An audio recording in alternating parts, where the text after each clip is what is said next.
Former U.S. President Barack Obama has given a speech at a charity dinner in Edinburgh, addressing an audience made up largely of business leaders. The event was organized by the Hunter Foundation, set up by the philanthropist Sir Tom Hunter. Thousands of people gathered at the venue, but were disappointed when Mr. Obama avoided the front entrance. The former president had visited St. Andrews earlier, playing a round of golf on the old course. Mr. Obama had arrived in Edinburgh by private jet on what was his first visit to Scotland. A large crowd outside the charity dinner were told by police that Mr. Obama would not be making a public arrival. Stewart Kermack, 61, from Prestwick, said, "I came especially to see Obama. I think he is a great guy and was a very charismatic leader." Jody Mulvey, 20, from Edinburgh said, "I'm disappointed we didn't get to see Obama, but I understand, after everything that's going on right now." The dinner at the EICC is thought to be one of his first major addresses since his term as president came to an end. Tickets for a table of 10 at the event are understood to have cost about £5,000.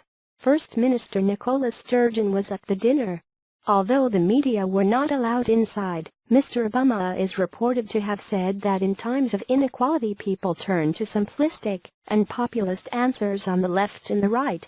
He also spoke about the Manchester bombing, saying it is not possible to solve lone wolf attacks perfectly.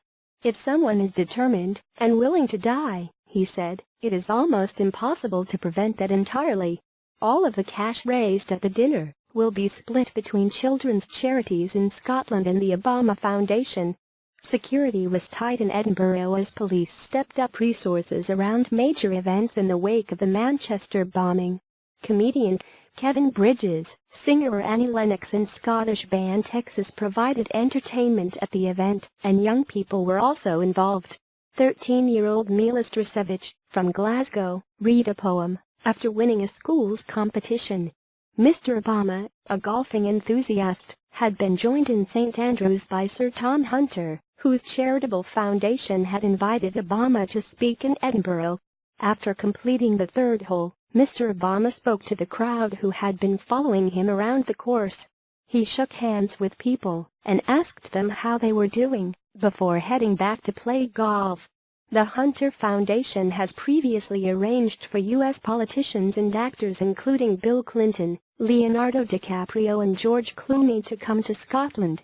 Last year, Leonardo DiCaprio traveled to Edinburgh to speak at the Scottish Business Awards at the EICC. Announcing Barack Obama's visit in April, Sir Tom said, "From the south side of Chicago to the White House has been an epic, historic journey, and it will be a true honor to hear that story from the man who made that journey. We are both truly proud and delighted to be hosting the 44th President of the United States in Scotland at this event."